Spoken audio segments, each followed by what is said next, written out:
Stop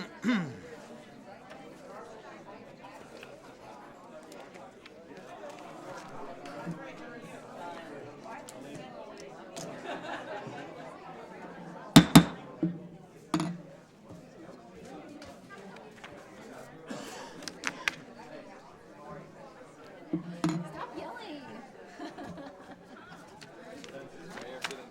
Exactly. Yelling at us.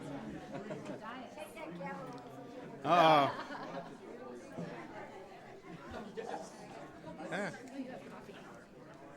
It smells good. Yeah, it does.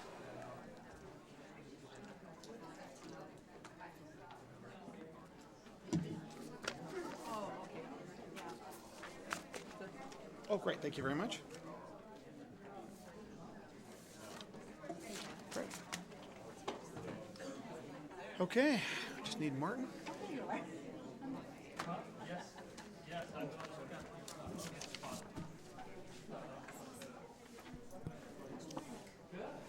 see? I do.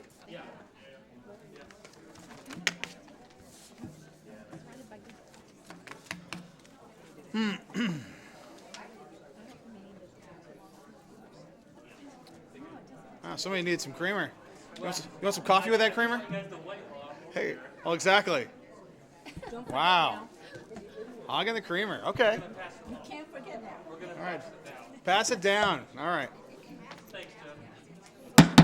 Good evening. I'll call the September 1st, 2015 Federal Way City Council meeting to order. Would you all please stand for the presentation of the colors by Boy Scout Troop 330, who will also lead us in the Pledge of Allegiance. Oh, there. Audience attention. Color guard, advance.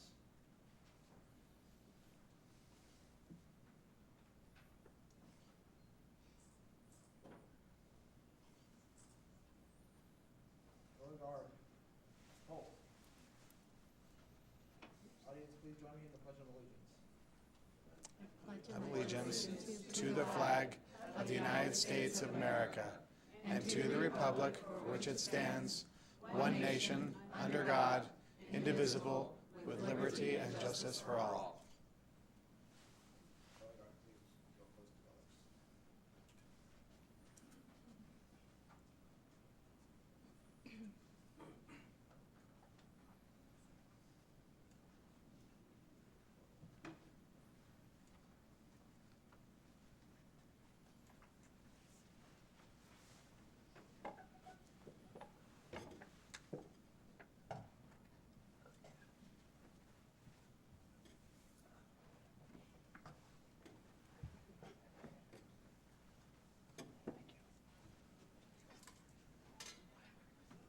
Thank you. Color guard, return to ranks.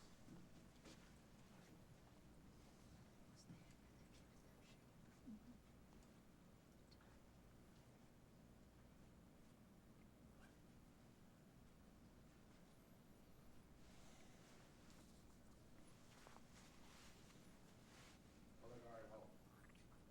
Color guard, dismiss.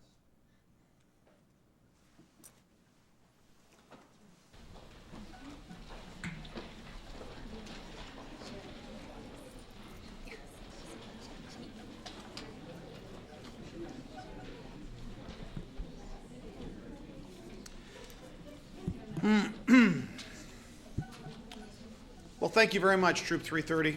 We appreciate you being here tonight, and we appreciate your assistance with that important task. Well, good evening, everybody. Before we get started with our agenda, I'd like to pay tribute to a few very special people.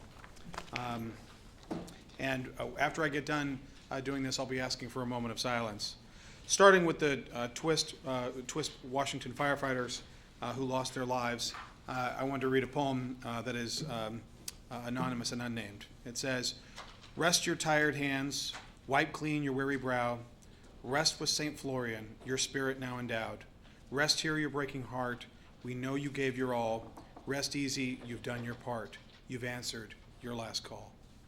Earlier this month, 3 brave firefighters, Tom Shavisky, Richard Wheeler, and Andrew Zajac, lost their lives battling devastating wildfires in central Washington.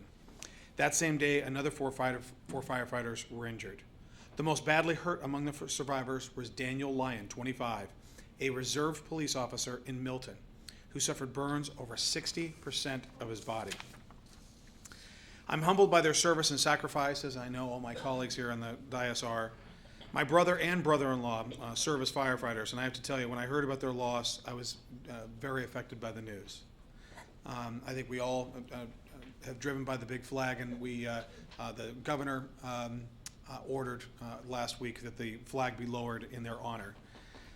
Also, last week, we lost Phil Watkins, a former colleague on this council, former council member, and former deputy mayor. Phil Watkins passed away last week. I was saddened to learn of Phil's passing. He was a friend of mine, and I know he was a friend of many of the people up here, and a friend of our city. In addition to serving on the Federal Way City Council, Phil Watkins also chaired the Planning Commission and worked as a lobbyist in Olympia. He will be missed. And most tragically, they're all tragic, but we just got the news, obviously, on Saturday about the little 10-year-old girl, Samra Loreno, who passed away in our city on Saturday. And in thinking about this, I came up and thought of the following, that sometimes the unthinkable happens. This was the case last Saturday. As a parent, how can one cope with something so tragic and sudden? No farewell words to speak, no time to say goodbye. Just a hole left in the hearts of those left behind. Samara Loreno was just 10 years old and a precious little girl playing with her friends at a birthday party. Suddenly, and without warning, a tree branch snapped due to a windstorm. The branch struck her in the head. Sadly, little Samara lost her life. This is heartbreaking tragedy for all of us, and on behalf of the city and everybody in this community, we send our deepest condolences. We're now going to pause for a moment of reflection for those we have lost in the last few weeks.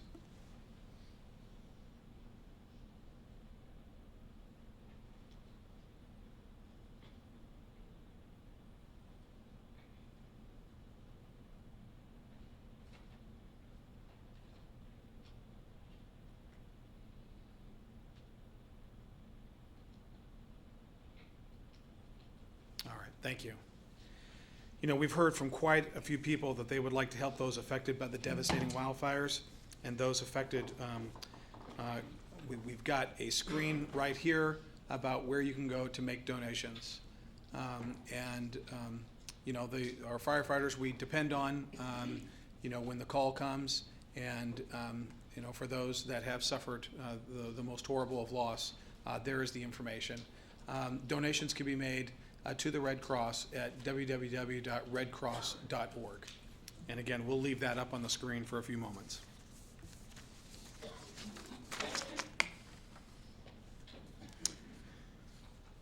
Okay, at this time, let's go ahead and move into presentations. We have a proclamation. I would like to say, actually, before we get started, Councilmember Honda could not be with us. She was not feeling well this evening, and her absence is excused tonight. Councilmember Maloney has a proclamation to read for the Soroptimist Club of Federal Way 40th anniversary. Councilmember Maloney. Okay, thank you. I'm going to read the proclamation for the 40th anniversary of the Soroptimist Club, and after I'm done reading it, or actually, if you could actually come up to the podium now, whoever's here from the Soroptimist Club, and I'll read the proclamation, and then I'll present it to you. And while you're making it your way to the podium, I don't know everybody who's here, but I've gotten some names, and excuse me if they're not all here, the names of people who may be involved, but Linda Persha, Linda Kochmar, Cindy Duchik, Leanne Taylor, Hope Elder, Janice Schneebenauer, can never say her name right, sorry Janice. And I don't have the last names of some of them, Sherry, Kathy, Liz Kane, Leslie Ohmsberg, Linda Bornaby, Sherry Edwards, Stephanie Justing, Pat Fuller, Rose Eel, Teresa Hooker Key, and baby Ava, I think it says, and Linda Simpson. So I don't know that you're all here, but those were some names that Councilmember Honda sent that she thought may be in attendance. Okay, Soroptimist Club of Federal Way celebrating 40 years. Whereas Soroptimist International is a global women's organization whose members volunteer to improve the lives of women and girls through programs leading to social and economic empowerment, and whereas a network of approximately 80,000 club members in 130 countries and territories support community-based and global projects benefiting women and children. And whereas Soroptimist members serve our local community through numerous community projects and scholarships, as well as being part of international service projects. And whereas the Soroptimist International Club of Federal Way is celebrating its 40th anniversary, and now, therefore, we, the undersigned mayor and city council of the City of Federal Way, do hereby declare our appreciation to the members of the Soroptimist International Club of Federal Way and celebrate their dedicated, selfless service to all our citizens over the last 40 years and continuing into the future. Signed this first day of September 2015. Okay.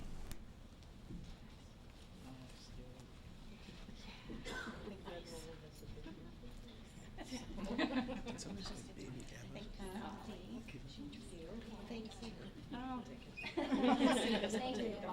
And I'm sorry if I chopped up your name. Just gotta do news.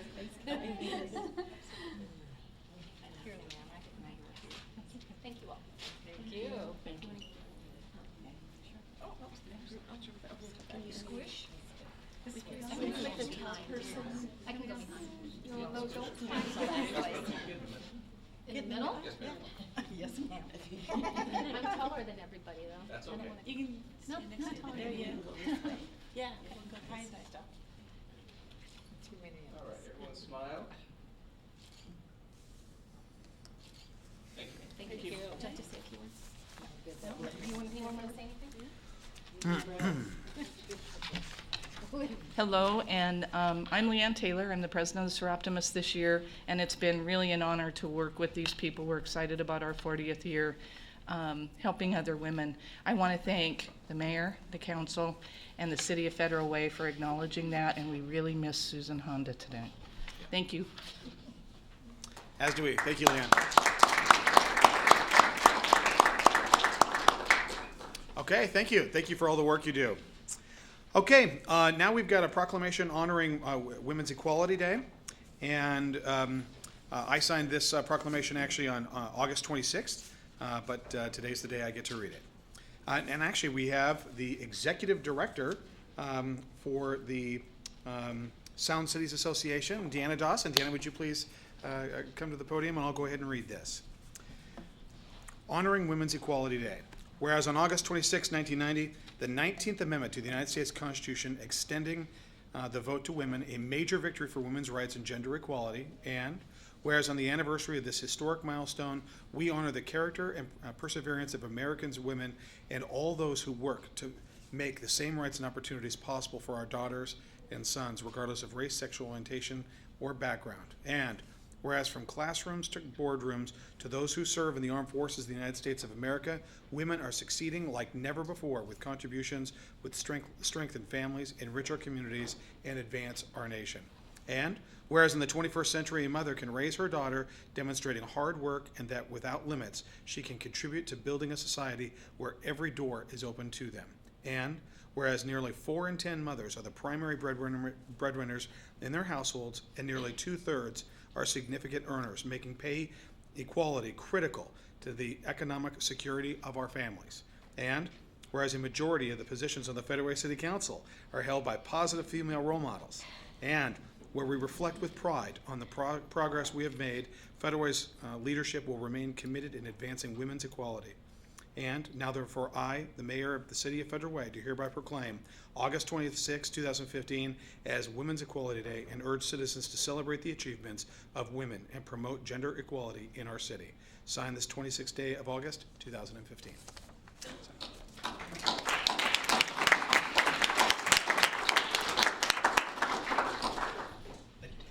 Thank you, Jen. That's great. Oh, hey, let's get a picture. Sure, absolutely. Good to see you. Good to see you as well. Do you want to say a few things? Just quickly. Yeah. Oh, yeah. You guys want to come on? Yeah, that's That would right. be great. Come Let's on do down. that. Let's do that. Yeah. All right. Bring the boys too. Exactly. Come on down, guys. Great. I'll stand with you. Absolutely. Absolutely.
Well, thank you to the mayor and council for inviting me here tonight. As mentioned, I'm Deanna Dawson. I'm the executive director of the Sound Cities Association, which is a membership organization of 36 cities in King County representing more than 1 million residents, and Federal Way is one of our very strong partners.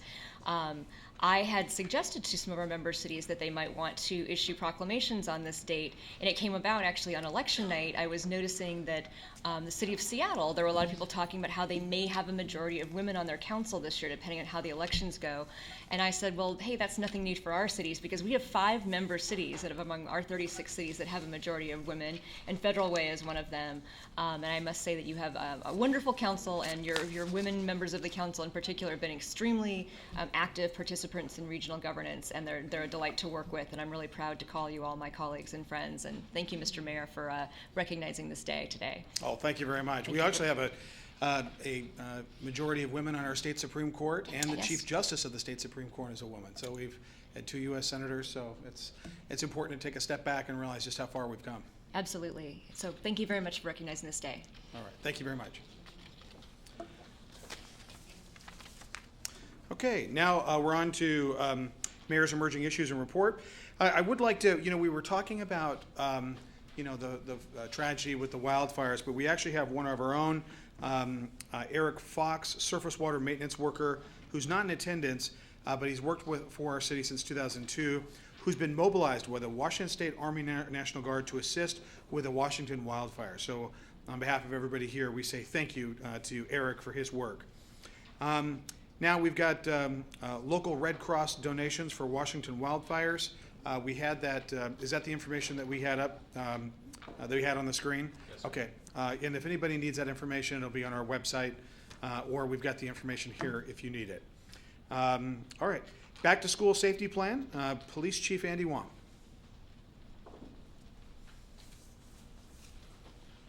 Good evening, Mayor, Deputy Mayor, members of the council.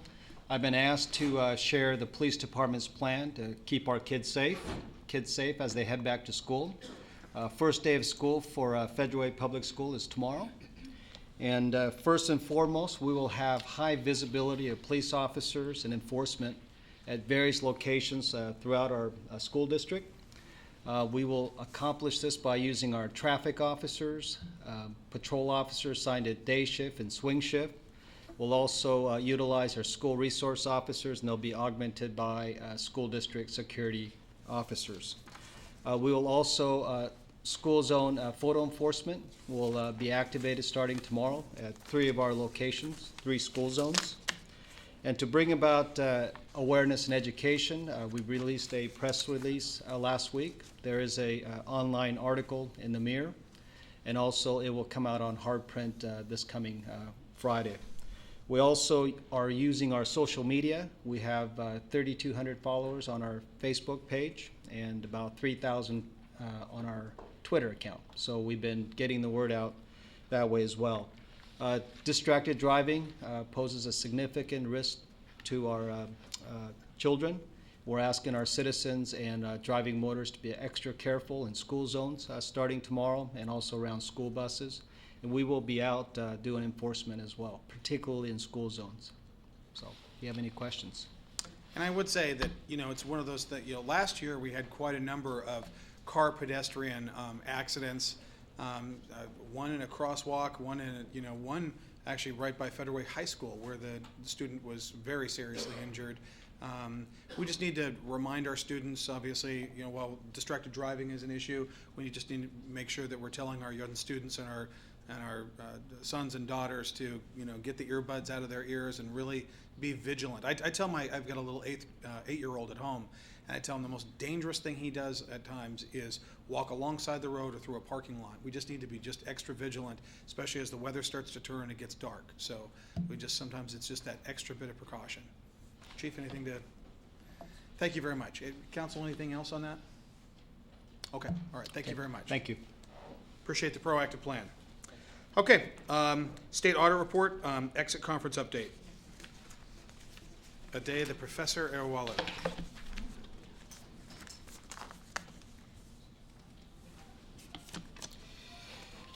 Good evening, Mayor, Council. This is an update on the final audit that was conducted by the Washington State Auditor's Office. They performed their 2014 on 3 major areas, and they issued 3 reports. The accountability audit, which is auditing how the city comply with the state and the council regulations. Financial audit, auditing our financial report to see how accurate the information that we show in there are. Federal grant compliance, auditing all the grants, the federal grant that we've received in 2014 to make sure we comply with the use of that particular fund.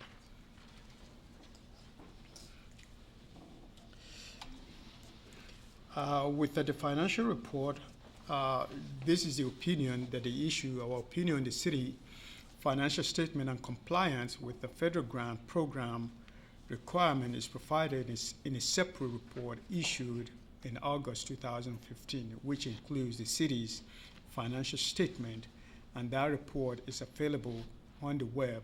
So they released this report recently. And also, they also issue a report to us in 2014, which I'm trying to report back to you regarding theft of the city fund. So just trying to give you an update on where we are regarding that. And today, that was the community center case? Yes, yes. Okay. Which resulted in prosecution? Which the city prosecuted the individual, and the judgment was rendered, and we've received some restitution. The court also ordered some restitution, and we've received some of that. I think the deal is because I think the mayor's approach is even the amount was just less than 15,000, but that whatever amount that is stolen from the public coffer, we will go after the individual to recover the entire amount. And so this is the opinion on the financial statement, which is considered a clean opinion or unqualified opinion. There's a what you call qualified opinion or unqualified opinion. Qualified opinion is where the state or where the auditor say, well, it's all okay, but so in terms of this, it is a clean opinion. There's no but, there's no if. It is considered fairly presented.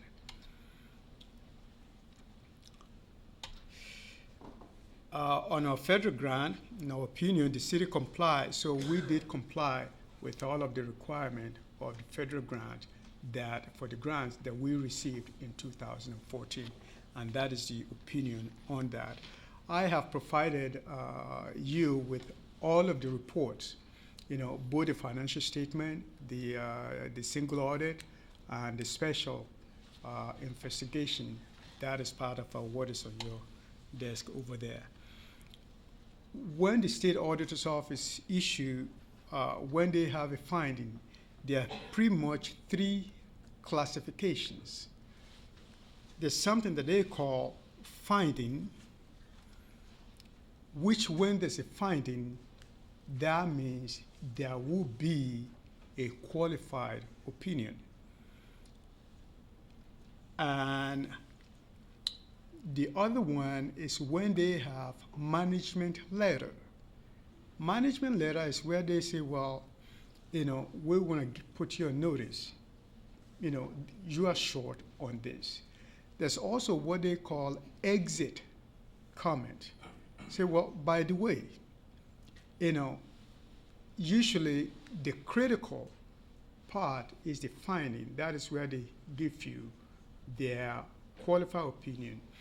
The exit comment are the things that, for me, as a professional, are the things that, to some degree, I look forward to. Their advice, their comments that, this is where you can do better. After you spend $30,000 or $50,000, if they don't have anything to offer you, what is the point?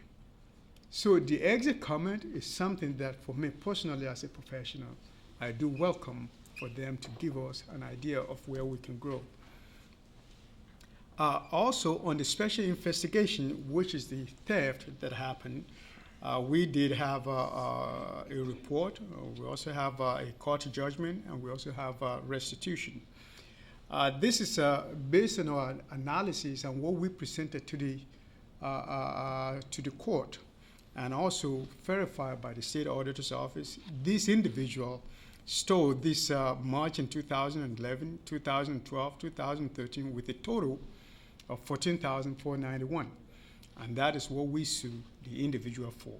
Also, because we ask, the mayor asked the State Auditor's Office to also verify the number that we provided. So they did audit the information that we presented, that this is how much the individual stole. So, of course, they didn't do it for free. So the State Auditor's Office also charged us $1,670 to verify that. And that is the number that we took to court, that we want to recover the amount that this individual stole and the amount of time that the State Auditor's Office charged the city to verify the number.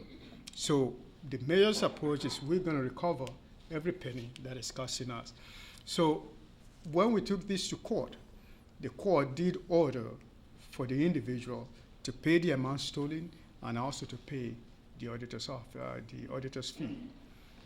So with a total of $16,160. So for the individual has paid, made a payment arrangement with the court and has paid close to 11,000 of the 16,000 that she's supposed to pay. For our 2015, we're looking that will start in spring of 2016, and the State Auditor's Office is estimating that will cost us about $59,520. Just to let you know, all the reports that I've provided for you is also available on the State Auditor's Office website. So by clicking, and for the public to be able to have access to that same information, they can go to this website and they will be able to see and access pretty much almost all of the governmental entities in Washington State.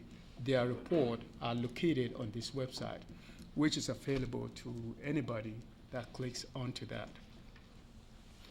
I'll be glad to answer any question.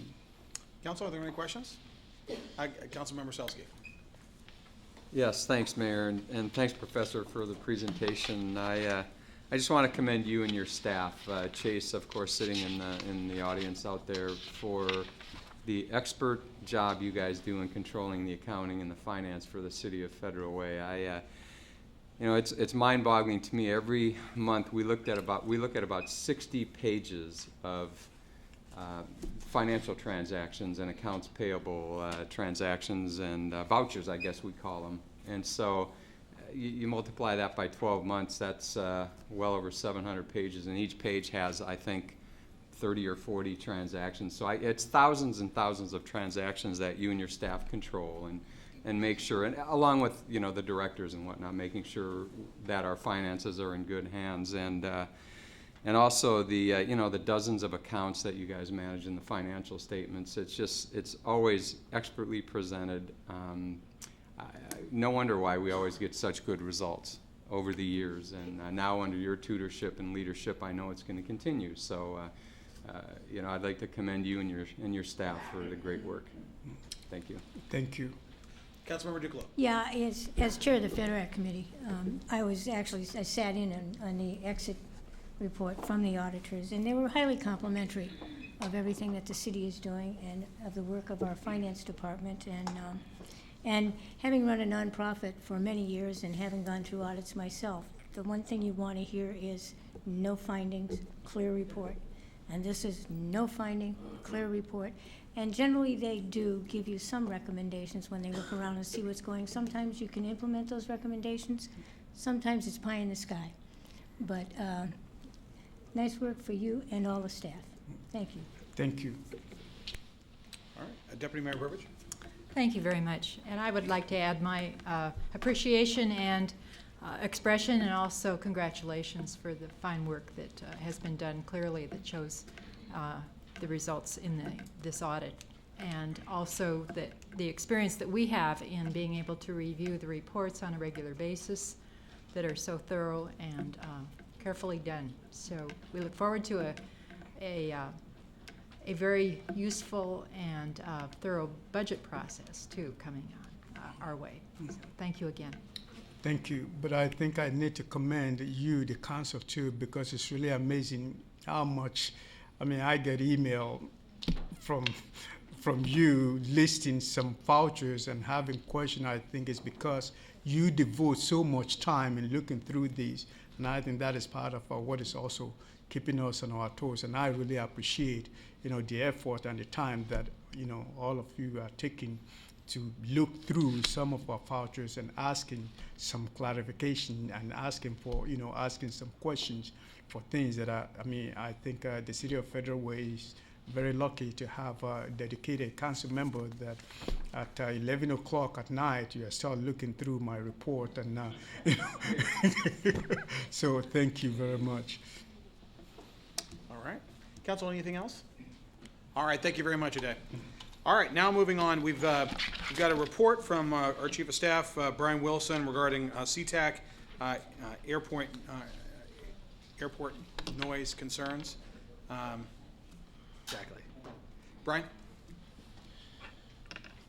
Or more succinctly stated, Sea-Tac noise. Sea-Tac noise. Thank you, Mayor Farrell, Council, and citizens.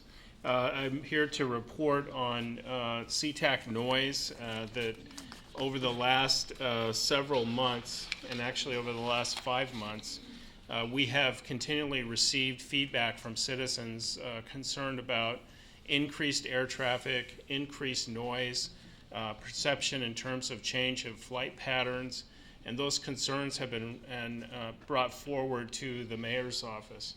I also have several, Mike Kuhn is here, and I think I may have several other citizens who I've communicated with and worked with in terms of this concern. In response to that, Mayor Farrell directed that we reach out to Sea-Tac airport officials. Mayor Farrell and I did attend a meeting with the director of Sea-Tac airport operations, as well as their community programs coordinator for the airport. And that meeting occurred on July 8th.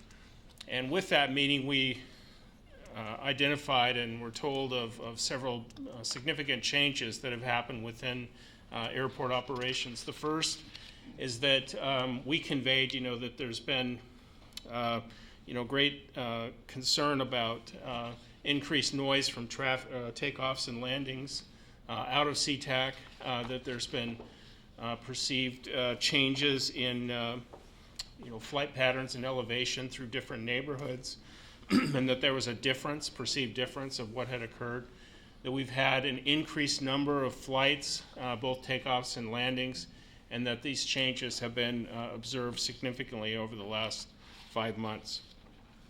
We did meet. What we learned was that the main runway is under construction. It's a 6-month project, started in April, is due to finish in October. So all traffic is being diverted to the other 2 runways, which is the 3rd runway.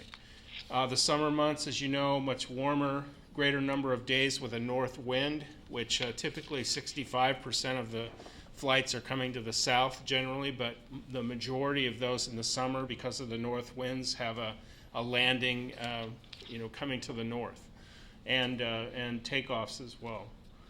Within the last 6 months, the FAA authorized satellite navigation, which is a pretty significant change for takeoffs and landings, and primarily that's been conveyed to us as a fuel-saving measure for airlines. If you've noticed flight paths, they can take a quicker turn and not necessarily follow the navigation beacons that are present for normal airline traffic. It's been reported this past week that increased flights to and from Sea-Tac are up 13.4% in July of 2015 over the same time period in 2014. So our next steps in terms of addressing these citizen concerns is, 1, open communication with citizens to understand their concerns. I'm taking all of those emails and concerns that citizens have. I'm forwarding those to airport officials, and we're keeping that dialogue in place. We have ongoing dialogue with Sea-Tac Airport and our Federal Way citizens. We need to determine the role that Sea-Tac Airport has and what the role of the FAA has regarding flight elevations and patterns. There are clearly federal regulations in terms of how those flights go, and we want to clearly understand what our options are and what are to be able to mitigate some of these concerns. We have a meeting scheduled with Sea-Tac officials on September 10th, and we have our goal is to, and have discussed with them, the concerns of citizens regarding noise, airport growth, the contents of the Sustainable Airport Master Plan, which I believe is in process, and we have the ability to participate in that, and the options that are available for us as a city and on behalf of our citizens to address these concerns. So we are planning also, I've raised the issue about having an open house that would be conducted here at City Hall in the month of October, and that would give citizens the direct interaction and meaningful exchange with Sea-Tac airport officials, and they've agreed to come out here to do that. We just need to set the date for that in October. We will obtain the status report regarding the runway completion, and again, that's a 6-month project, very critical that they get it done in 6 months, and we'll have a report on that, and also obtain specific details regarding FAA flight pattern and elevation standards for Sea-Tac Airport. There are resources that are available for citizens. On the Port of Seattle website, there's a public view noise programs, and it'll actually be almost like a scattergram type visual that will show you all of the flights and the frequency of those flights, both takeoffs and landings. You can also research specifically if you hear a loud plane at a certain time of the day, you can go back and figure out exactly what flight that is, where it originated, from Sea-Tac, but where it was going. So that is available. We've been in contact with Ms. Linda Stewart, who's the Director of Community Partnerships, and her email address is here, and she's been taking citizen issues as well as myself. I'm available to take any concerns from citizens as well and work towards a solution in that matter. And that's all I have. All right, Council, any, Councilmember Maloney. Thank you. Thank you, Brian. I appreciate that. I've noticed a change, an increase in my house too. So I'm glad that, for the citizens and overall we're getting this information. I'm wondering if in the future, and maybe they did this and I just missed it, but I'm wondering if in the future if there are something that, the changes that could be this impactful, if they could communicate that to citizens, that this is coming up, at least we'd be forewarned. So if we could make that recommendation, if they don't already do it. I don't think I saw anything regarding it, though. And the other thing is, and you may not know the answer to this, but I thought I heard a couple of years ago that the airlines were going to another fuel savings approach, which is on approach, kind of just gliding in, and that would reduce noise significantly, too. And I don't know if they're doing that, but it seems as if they may not be, or at least not over Federal Way. So if we could maybe find out if that's an option. I will say that the majority of the complaints focus on takeoffs. Oh, okay. That's where when they're powering up to get out. Okay. But I will inquire about that. Okay. All right. Thank you. The ones that I hear are coming over my house and it's not takeoff. Right. All right, Council, Deputy Mayor Burbidge. Thank you. Thank you for your report, Brian. I very much appreciated it and hearing about the work being done. I especially appreciate the open house that's being scheduled. I think that'll be a good opportunity for people to share their particular concerns and get some feedback and learn more about the challenges. So thank you. Thank you. I think that what our chief was talking, there was one plane in particular that was taking off at about 3 o'clock in the morning headed to the Far East, and that was definitely a takeoff that definitely got people's attention, including mine on occasion. But anyway, go ahead. Yeah, thanks, Mayor Farrell. Thanks for the presentation, Brian. Do you know the runway under construction, is that a runway when completed, or when the construction is completed, is going to take the flight path back over Highway 99? Because it seems like with this construction, that's pushed the flight path away from Highway 99, which is mostly businesses and commercial versus residential. I will say that in our conversations, and even I had a quick conversation with Mike before the meeting, and he produced a document that he received from the port, and we're getting mixed signals. I've had that communicated about the impact of having the center runway being under construction and diverting to the others, yet there is some correspondence that would say that that doesn't make a difference. That in terms of the path that they take, that wouldn't make a difference in terms of the changes. But I do believe that with this satellite-based navigation that is in place, that there are differences in terms of as Councilmember Duclos made mention of landings, they're taking a quicker turn and coming in, and that's the fuel savings option that takes place, especially with those coming in from the north that typically would come past Discovery Park and around Fremont and make the turn through downtown.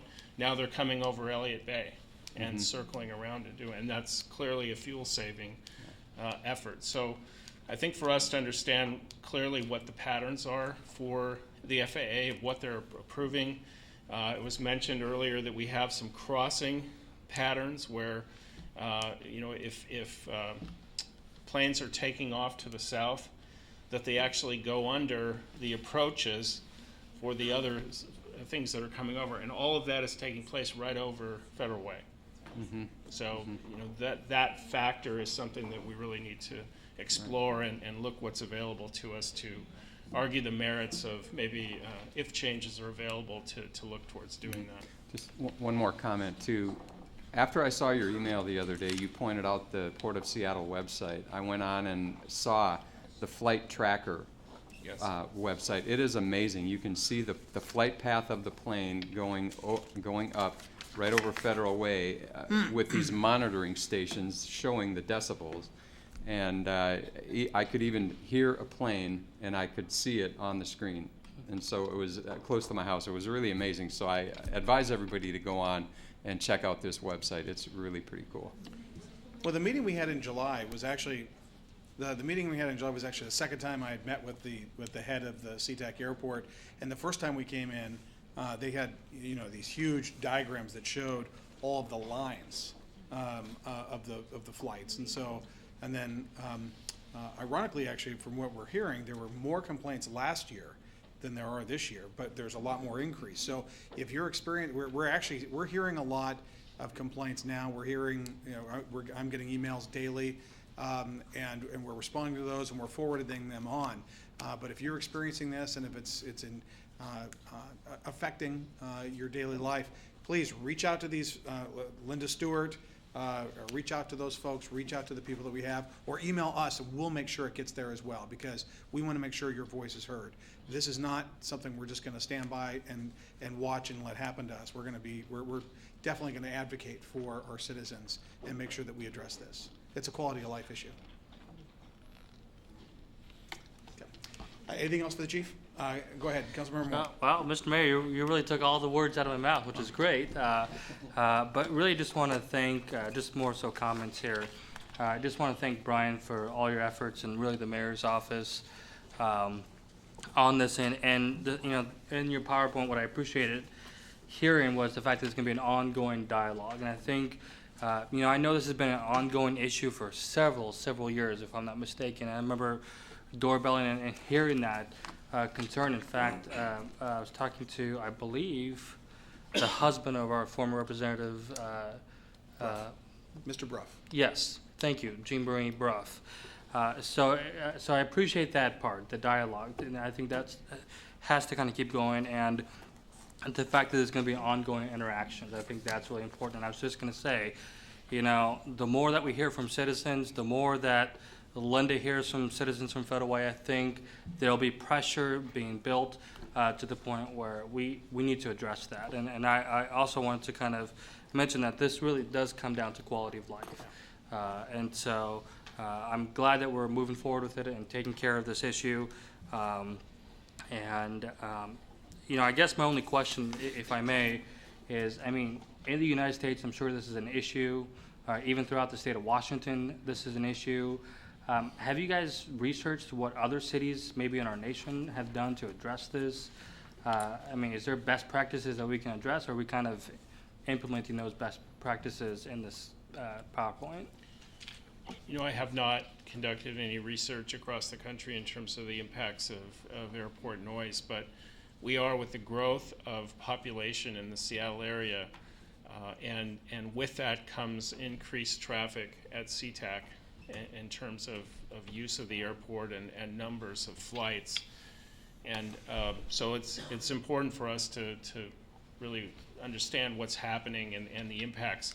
I will, you know, add a caveat that, and I still don't have all the answers to these questions, but, you know, the role of Sea-Tac and what they can control regarding flight paths and elevation is often in the purview of the Federal Aviation Administration. Yeah. And, you know, as a federal government, that is oftentimes, you know, the greater good and the policy often overtakes often the interests of local citizens. Yeah. But even with that caveat, we're committed to move forward and find ways to address the concerns that have been raised by our citizens. Yeah, and I think just a final comment for me, and that's at some point maybe we ought to get Congressman Smith involved in this issue at some point. And, you know, and maybe this is an issue that Councilmember Duclos can bring up to Sound Cities Association, you know, and see what other, I don't know, I mean, maybe there's a resolution we can send out or do something, so. I can certainly try to do that, but this has been an ongoing issue since I moved here in 1995. And, you know, because you're dealing with a separate whole legal governmental entity, and they have their stuff. But I've noticed more this summer than I have in the last several years, so.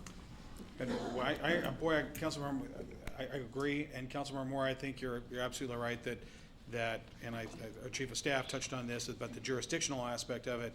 We need to get our advocate back in Washington, D.C. As an advocate for us and do what that person can, or Congressman Adam Smith. I would also note that when we sat down twice with the head of the airport, one of the things he talked about is over time the technology and the replacement of the current planes will reduce and is resulting in lessening noises. Now that's a much longer time frame, but there are replacements that do occur over time, and the newer technology is a lesser engine. That's one I'm just passing along. But certainly as one watches not the takeoffs, but the landings, as I stand in my driveway, you could see them queuing, you know, one every 30 seconds, and it is pronounced. So we'll continue to update this as we move forward. But I really like the idea of reaching out to Congressman Smith. We'll do that tomorrow. All right, Chief. Thank you very much. All right. Now, code compliance. As many people have seen, we've got this building, the Wilson Trophy property that had a big fire. And Michael Morales, our Community Development Director, has a report in regard to the status of what we're doing to clean up that property. Thank you. Good evening, Mayor Farrell, members of council. Michael Morales, Community Development Director. The property on Pack Highway we refer to as the Wilson Trophy building just because that's the most prominent tenant there, but I do want to make it clear that that's not the owner of the building.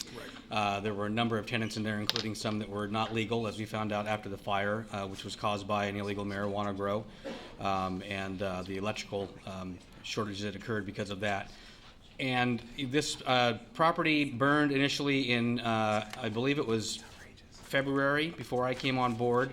On about the middle of April, directed the building official to post it as unsafe, not only unsafe, but to order its demolition and start that process. And so that's resulted in, the delays are sometimes inherent in the process, where you have to schedule a hearing examiner and get to that point in the hearing. Initially, they appealed our ruling to go forward with the demolition, so that's what's delayed for a couple of months. And as we headed toward the hearing examiner's meeting last a little over a week ago, the day before, we negotiated a voluntary agreement with the property owner whereby We insisted that they waive their rights to any appeal if we were to withdraw the hearing examiner's meeting, and so that was ideal for us so that we could move forward if they didn't follow through their plans. We also demanded that there be the permit taken out for the demolition of the building so we could identify the contractor and show that in good faith prior to us agreeing to the voluntary cleanup order. We got both of those things thanks to a lot of, I think, the tenacity of our staff and also from the Law Division, Mark Orthman, who's our staff assigned attorney, and also Chris Friel and Scott Spurl. Chris is the code enforcement officer on this matter, and Scott's our building official. And part of taking a proactive approach to code enforcement, rather than before you start wanting to tighten up rules, you have to see what it's like to enforce what you have on the books and to go through a process. And so I would tell you that in this case, this is how long it can take when it goes well. And so if you imagine if it doesn't go well, and had we gone through with the hearing examiner and had prevailed, we were confident we were going to prevail, they could have appealed to another level and we could still be sitting here right now without any further progress. The demolition and the email you received from the city attorney had indicated that the demolition was scheduled for September the 15th to begin by, we insisted, and finish by the end of the month. But the contractor had indicated to us that they wanted to get started early. So they mobilized yesterday, and the last time I drove by this afternoon, the Wilson Trophy building was about half demolished. And they're loading up. There's a lot of debris. It's become an illegal dumping site in the months that have passed since then. And so hopefully within a week or so, you will have a clean site there. And the other upside is that what goes on there will be a brand new building. The owner does intend to rebuild, and we've informed him that we intend to follow that closely, help him as we can, but also make sure that all the building code and legalities are followed to a T. And so when that's fully abated, in this case also the city did not have to step in to conduct the abatement ourselves, so the property owner is paying for all the demolition costs. There are some other expenses that we will expect them to also compensate us for. And there are a few other cases that we've been working on lately, and I would say that as you hear from residents and others, we're just working hard to get things through a process, a legal process that every property owner is entitled to, but as well as the residents of our community who are entitled to a clean and safe and inviting environment for all of our businesses. And I think this prominent location on the north end of Pack Highway coming into our city, next to a lot of other really nice businesses that are working hard to make ends meet and get through there, like the Thomas Kincaid Gallery. I think it's a great jewel in this community. I think now can look forward to some new neighbors, and the community can look forward to it being cleaned up. Great. Right. Council, any questions for Michael? Just want to say good job, and to you and your staff. So thank you to our staff especially. Thank you. Yeah. Amy Jo, thank you to your staff, Mark and the crew, getting that done.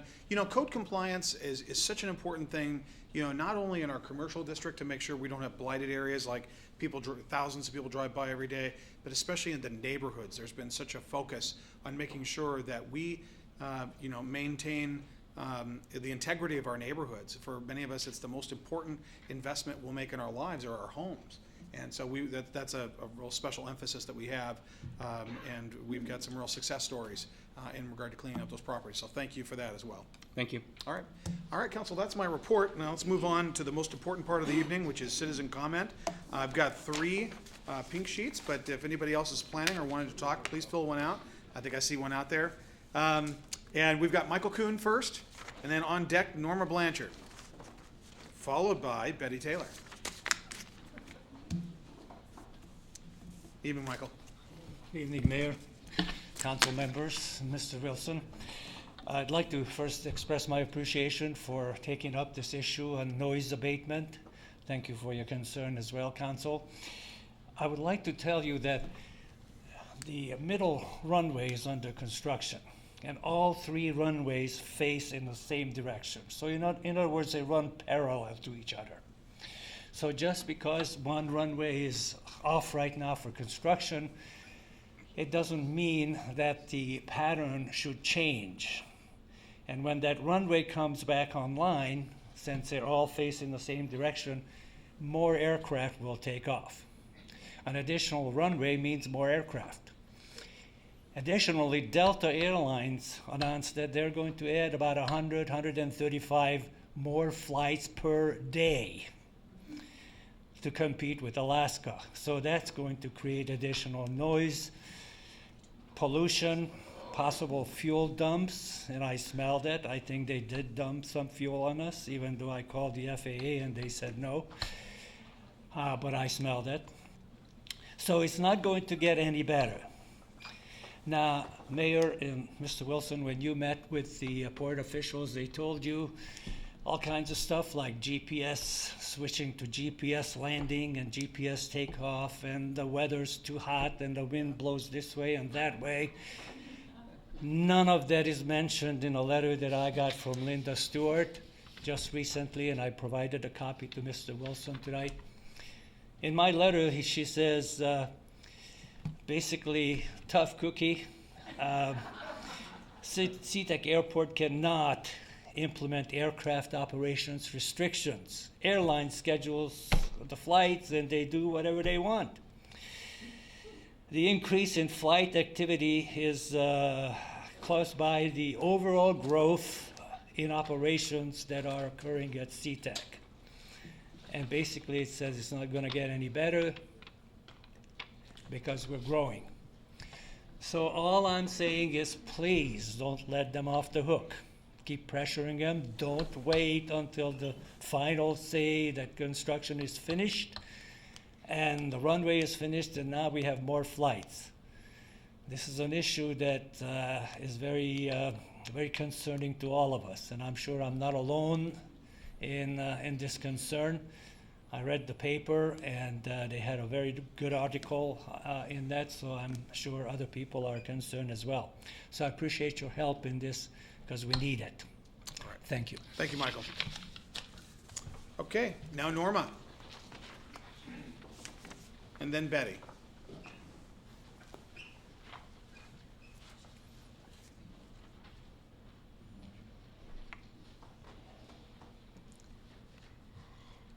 Haven't been here. I mean, I've been here, but I haven't spoken for a while. But I've got a question.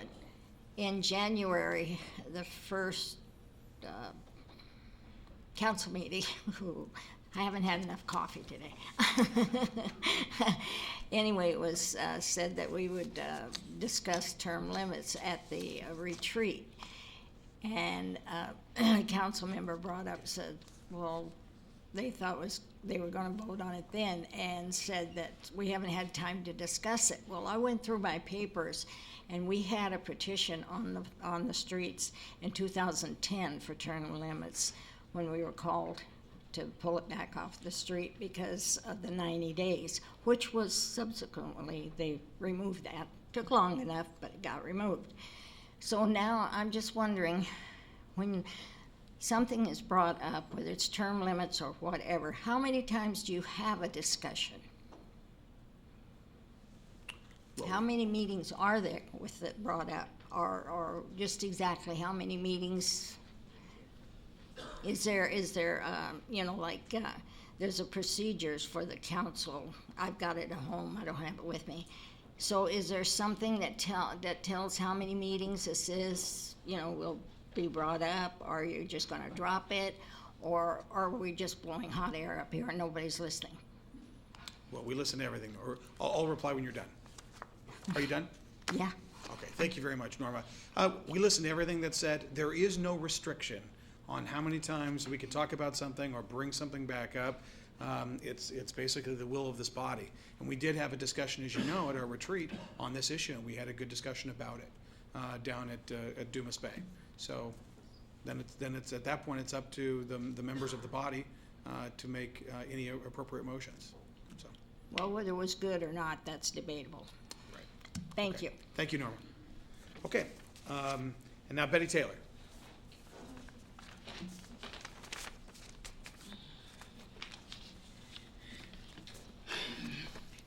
So I know that we all like to eat. We all like to eat breakfast.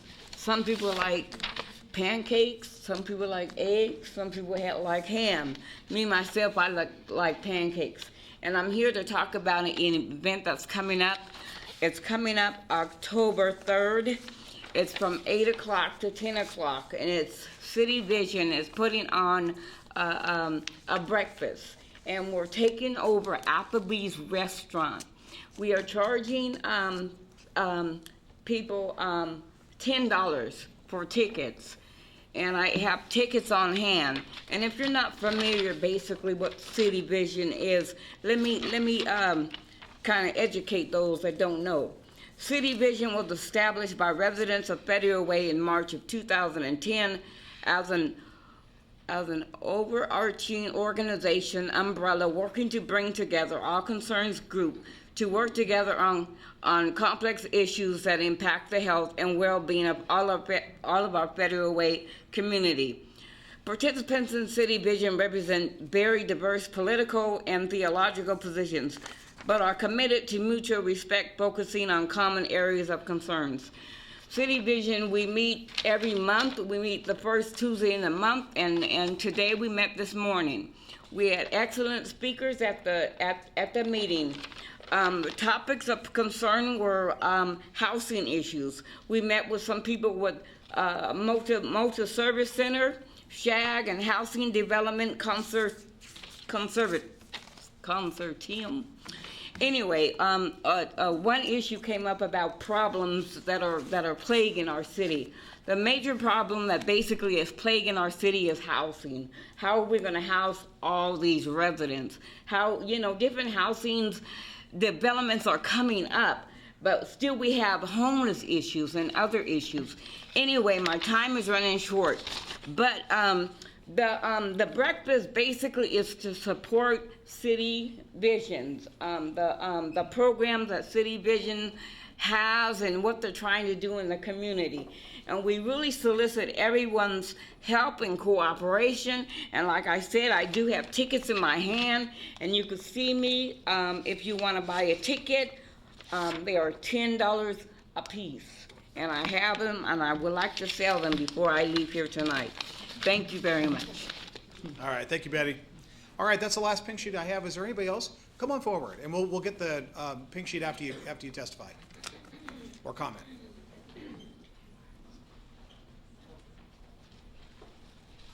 Please just let us know who you are. Hello, my name is Britt Oleg, and I'm here to discuss the Sea-Tac noise as well. I actually live in Northeast Tacoma in Browns Point, but I think our concerns are similar. Obviously, I need to speak with Tacoma. They directed me to the congressman.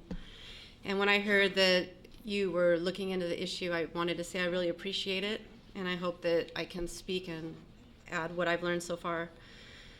Just on a personal level, I moved to Lakewood for a while, and the end of 2013, my family spent 4 months, 7 days a week looking for a nice place to live to purchase a home.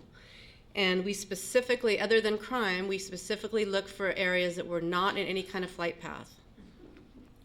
And we purchased this house December of 2013. Everything was fine. I'm also on the board of the Browns Point Improvement Club. And I think it was about March or April, we had a man come, Mr. Griffith, and he was complaining about the aircraft noise. And I sympathized with him, and I specifically became aware of whether or not there was any noise in the neighborhood, and there wasn't any. So suddenly in June, everything changed.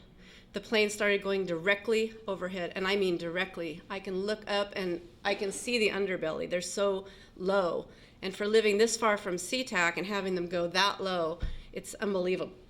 Unbelievable. On one evening, June 28th, when it started becoming apparent, I documented every single plane that went by. And just to give you an example, between 7 and 8 p.m., there was one at 7:06, 7:11, 14, 19, 22, 33, 34, 35, 47, 53, 54, and 7:55.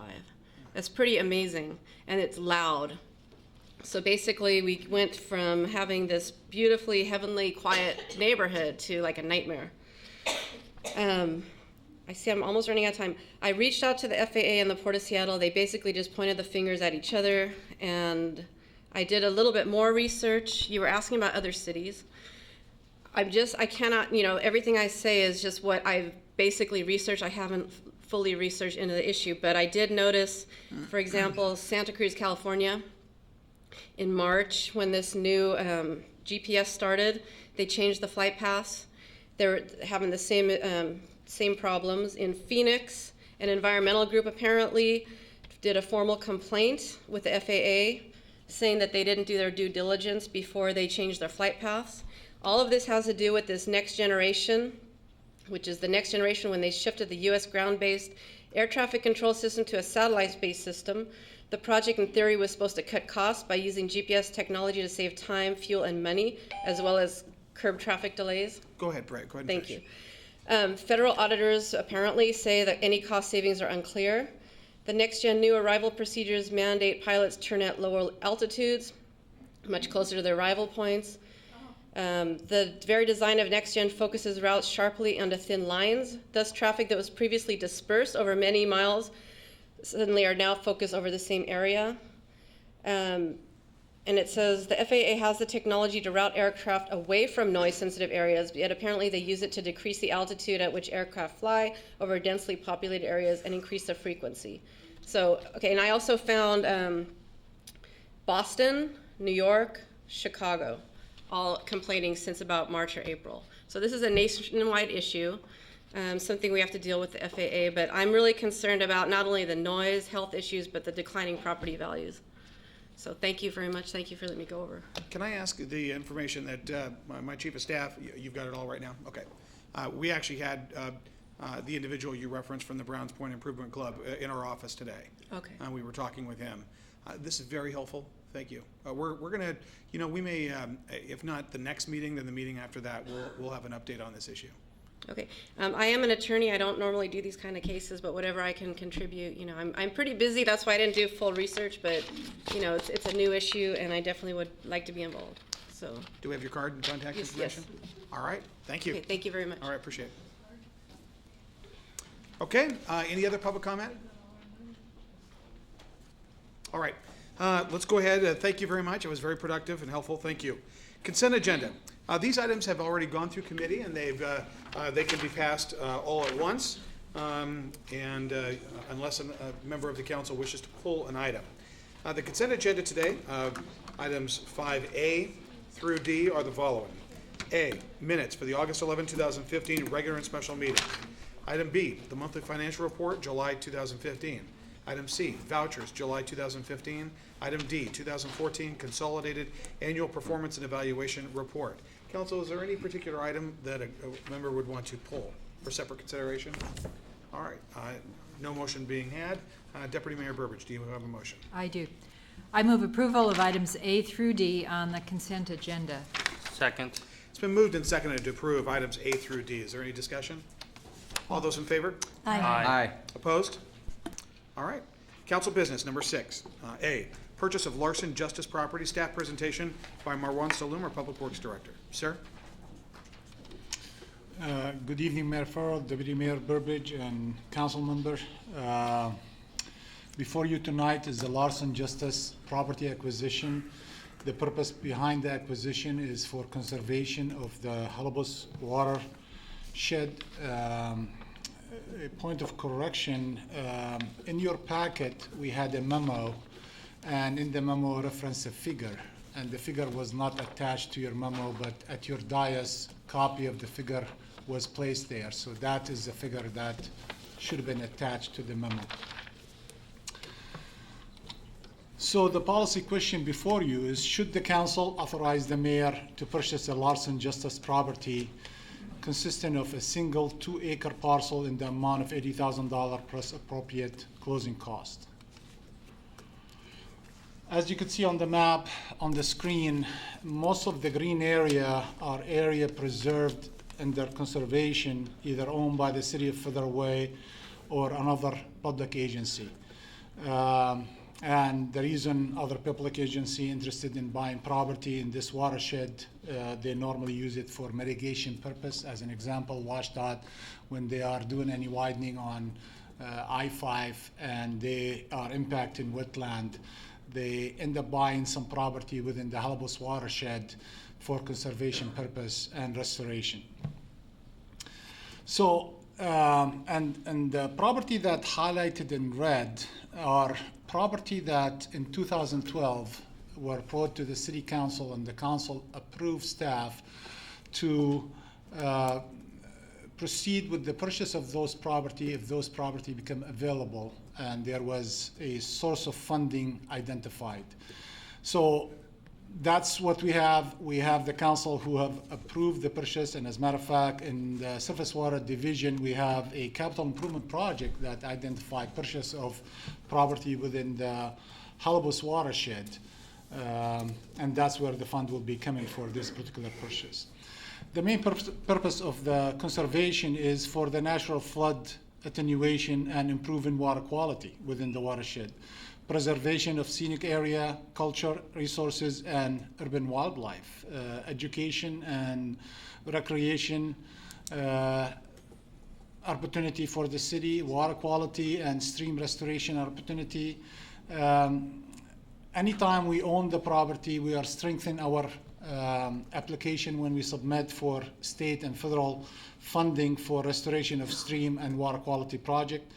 It's an environmental stewardship opportunity, and in partnership with the Conservation Future Funding, the King County Conservation Future Funding, we've been able to acquire most of the property that the city have obtained within the Halibus watershed. Some detail of this particular parcel. The parcel is 2 acre in size. As you could see, the blue line within that parcel, this is a Halibus Creek running through it, and we have approximately 215 feet of Halibus Creek frontage. We did the wetland delineation, and we have approximately 0.4 acre of wetland on the property. We have approximately 0.4 acre of forested upland, and this particular property is surrounded by city-owned property on all three sides around that parcel, and the fourth side is fronting 8th Avenue, which is a public right-of-way. The property is excellent for restoration and planting opportunity, and expand opportunity for future Halibus trail system. As a matter of fact, we have in our CIP for surface water, we have a restoration project on the Halibus, and also we have a culvert replacement right on the Halibus Creek on 8th Avenue, where for fish passage, we are anticipating to have a project to replace that culvert so fish will be able to migrate through. We have completed environmental site assessment on the project, and it appeared to be everything is clear. We did an appraisal, and we did a wetland delineation. As I have mentioned earlier, is the parcel is appraised at $80,000. We are anticipating the closing cost of about $1,500 for a total of $81,500. There is an opportunity that the city could apply for a grant through the King County Conservation Future, where 50% of the funding for the property acquisition and the property restoration. The fund will be coming from Surface Water Utility. As I mentioned earlier, there is about $280,000 today in that fund for acquisition of property within the Halibus watershed. The mayor recommendation is to authorize the mayor to purchase the Larson-Justice property consisting of single 2 acre parcel in the amount of $80,000 plus appropriate closing cost. I'm happy to answer any question the council may have. Council, are there any questions?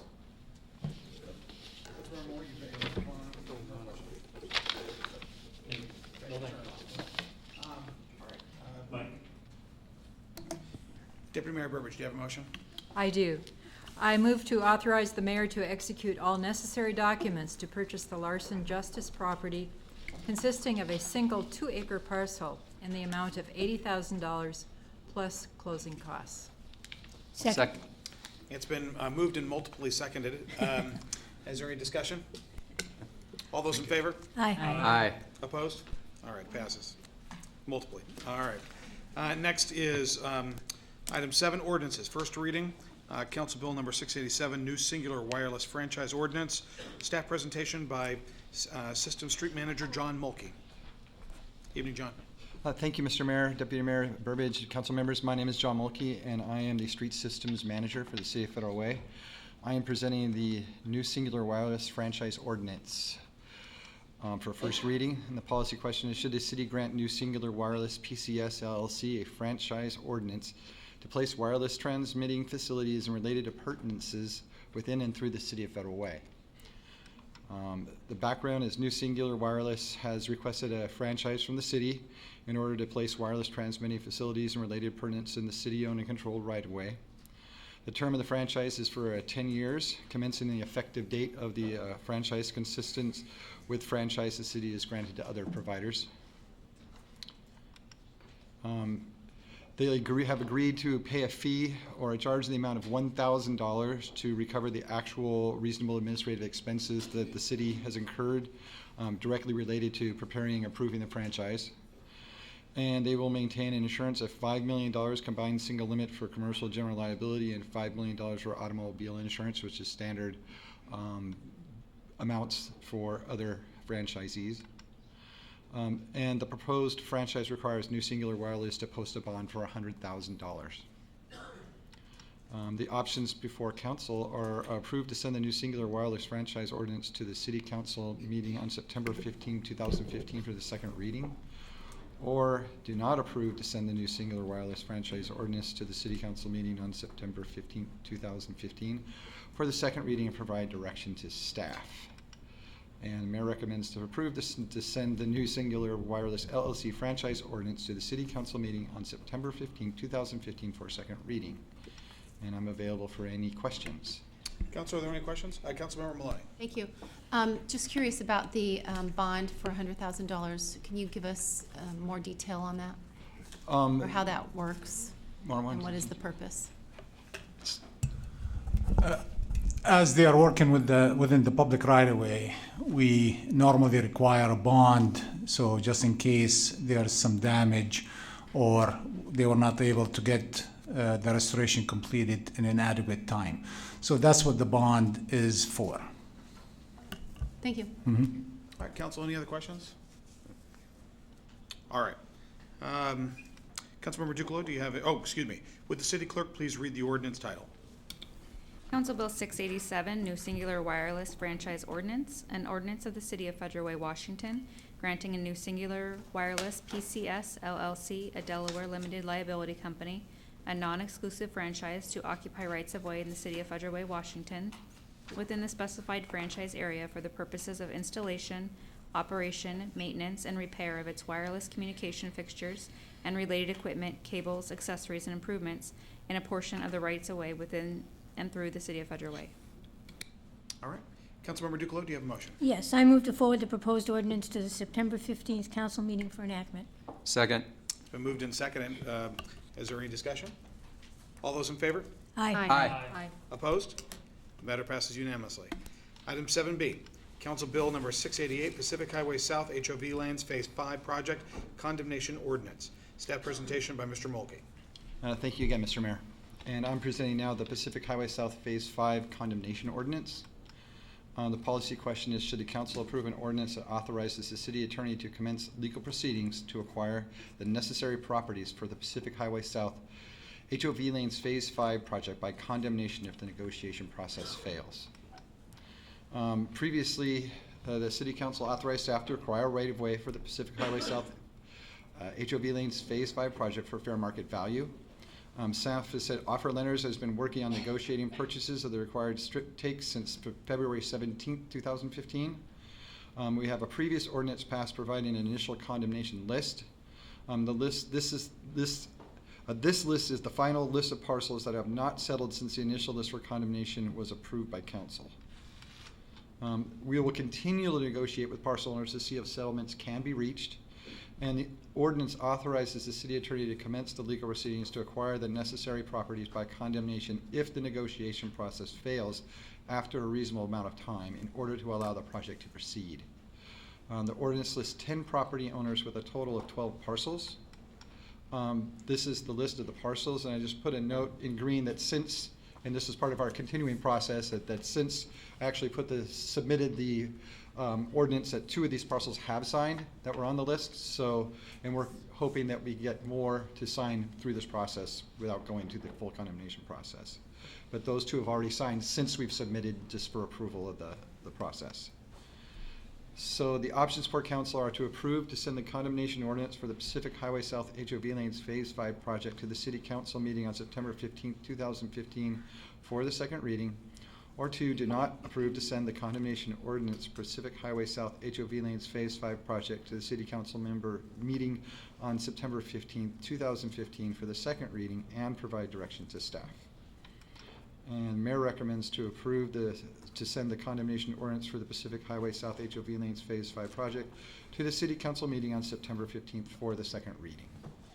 And I'm available for any questions as well. Council, are there any questions? Councilmember Selsky. Yes, Mayor. I'm really happy to see that we've narrowed the list down to 8.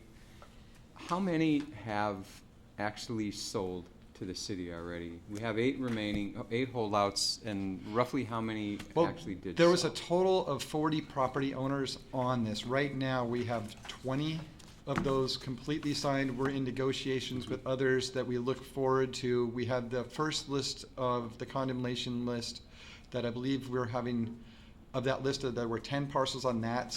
We've actually gotten 3 of those moved forward to we're not going to be going with, so that makes 23, and then 7 plus 10. So we're about 23 or 24 right now, 25 of the original 40. We're hoping that with some of these will come off the list as well before we even go to court. But of the 40 property owners, we're around the 23 range right now that have signed, but we're close on some others as well. And of that list, we show that we're making progress with some of those properties as well. One of the reasons that we're going at this time is just to keep up with our timeline that we have to commit to with our grant funding so that we can move forward and get these done in time. We have a very strict deadline that we have to meet on the project, so we need to move this forward to be able to continue that process and make our timeline. Thank you. You anticipated my next question, so thank you, John. Council, any other questions? All right, would the city clerk please read the ordinance title? Council Bill 688, Pacific Highway South HOV Lanes Phase 5 Project Condemnation Ordinance. Ordinance of the City of Federal Way, Washington, authorizing the acquisition of certain property for the purpose of constructing right-of-way improvements in the vicinity of Pacific Highway South from South 340th Street to South 359th Street, known as Pacific Highway South HOV Lanes Phase 5 Project. Declaring the public use and necessity of such property, directing staff to exhaust reasonable negotiation efforts to purchase such property, authorizing the condemnation of the property, directing the city attorney to initiate all necessary actions and proceedings in the manner provided by law for said condemnation if attempts to purchase are not successful, and declaring a state of urgency. All right. Councilmember Selsky, do you have a? Yes, I do. I move to forward the proposed ordinance to the September 15th council meeting for enactment. Second. All right, it's been moved and seconded. Is there any further discussion? All those in favor? Aye. Aye. Opposed? All right, the matter passes unanimously. Council reports. Councilmember Duclos. Thank you. I knew you were going to call me first. Well, since this is August and everything was canceled, so wasn't I. So I really don't have any report tonight. I hope everybody has enjoyed a good summer, and I look forward to our all starting bright and cheery and ready to tackle the problems ahead of us and to make a bright and beautiful future for everybody out there. Thank you. All right, Councilmember Moore. Well, Mr. Mayor, I have a whole 8.5 by 11 page notes. Just to kind of reflect on the council meeting today, I was absolutely floored and shocked to hear of Phil Watkins passing away.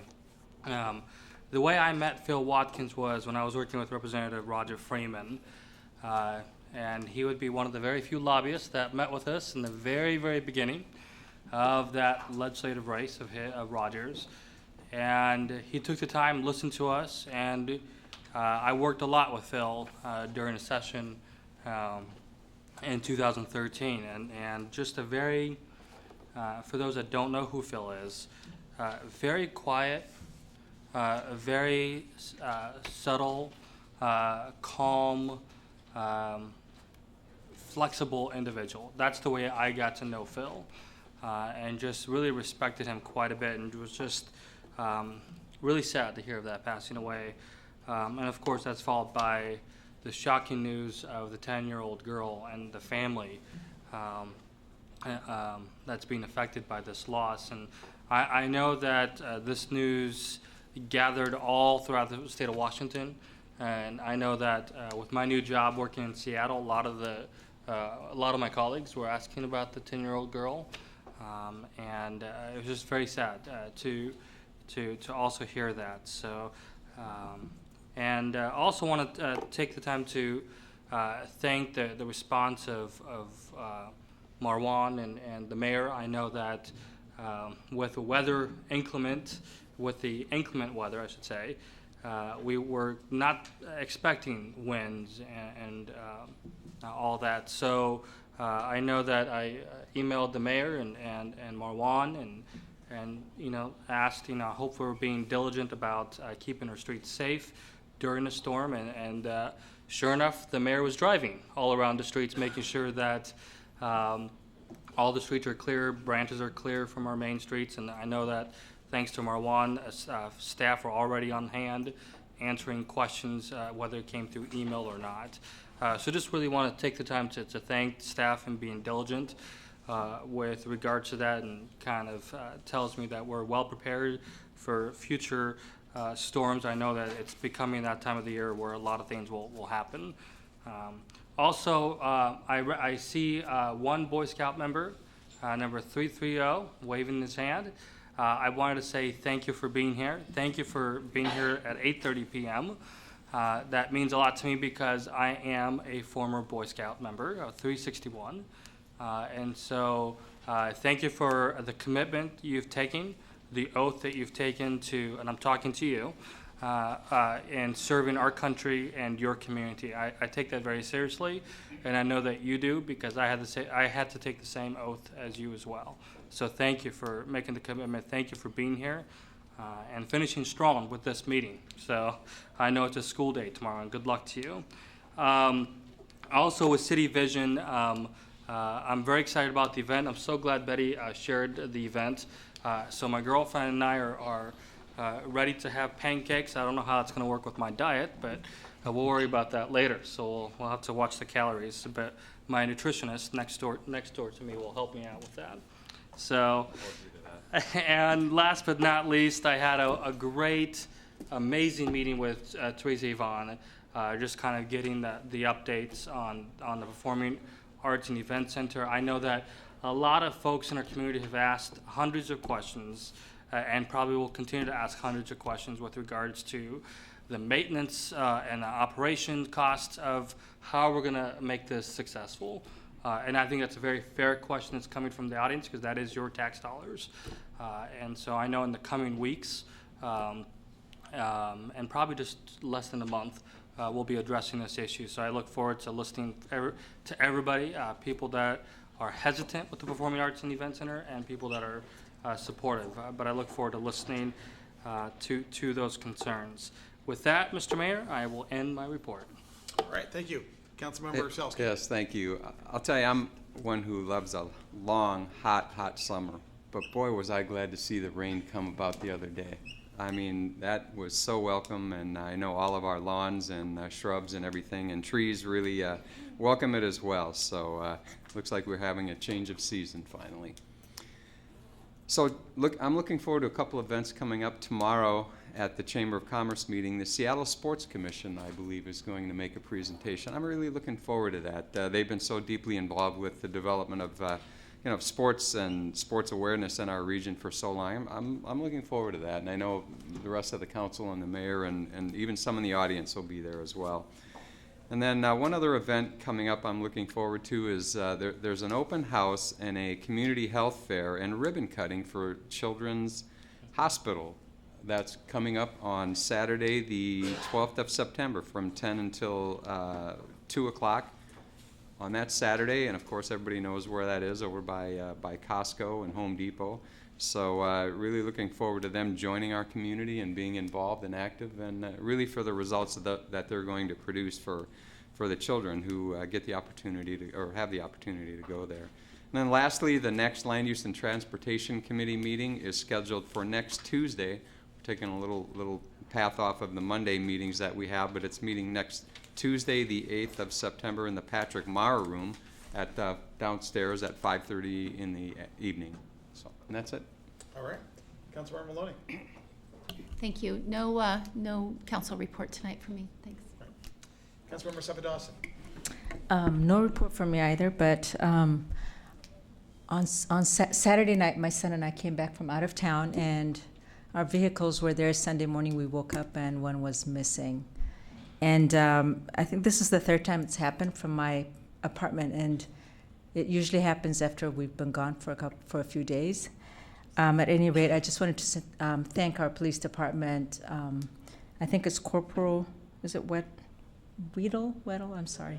Okay. He's the one who took the report, but it happened so quickly. I was quite surprised that he would be there so fast to respond to the report, which is non-emergency. So I just want to thank you for that effort. All right. I'm sorry to hear about that. We're going to get some details on that. Thank you. All right. Deputy Mayor Burbidge. Thank you very much. The next meeting of the Lodging Tax Advisory Committee is coming up on Wednesday morning next week, September 9th at 8 o'clock in the morning. And tomorrow I will also be attending a meeting of the Puget Sound Regional Council Economic Development District Board in Seattle. And there's quite an interesting agenda. There's a theme of education and workforce development, which is always appropriate and welcome, and something very important to all of us. And a number of other items, an election of one of the officers to replace someone who resigned. And then also the legislative agenda for next year for the board, which includes support of the Link Light Rail Transit development and other sound transit issues.